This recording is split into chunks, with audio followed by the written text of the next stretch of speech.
Yo, what's up mga ka-TV? Magandang araw po sa inyong lahat. At ngayon, ang gagawin natin ay pupuntahan po natin ang Pidwaan Falls na matatagpuan dito sa Don Victoriano, Misamis Occidental. So tayo na, let's go!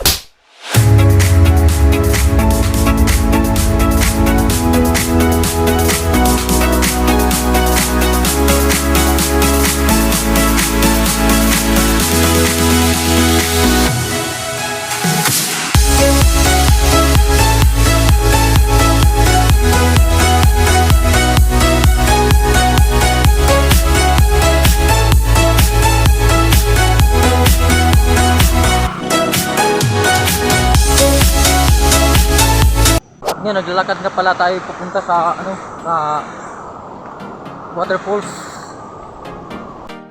So ayun guys, meron na nga po pala silang mga cottages o ayan. Madami na po mga cottage.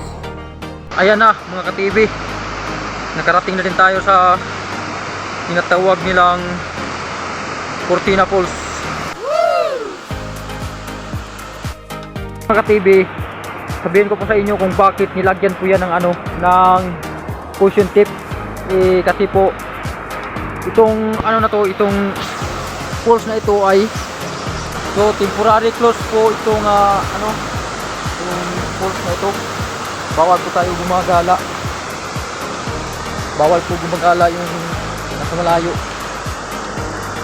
Yung taga rito po ay pwede sila makapasok dito kasi may tatanim po, gardening po dito sa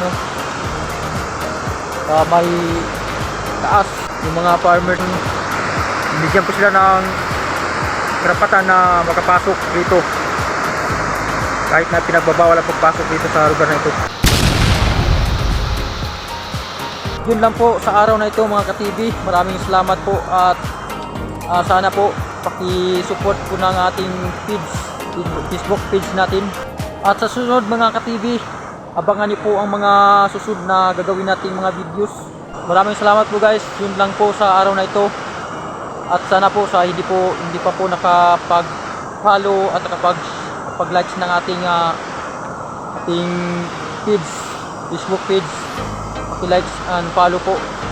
At pag-support po ng page natin at gawa po tayo ng maraming mga videos. At ngayon, ito lang po muna. At wag po kayong mag-alala kasi balang araw gagawa din tayo ng mga exciting na mga videos. So, yun na po guys.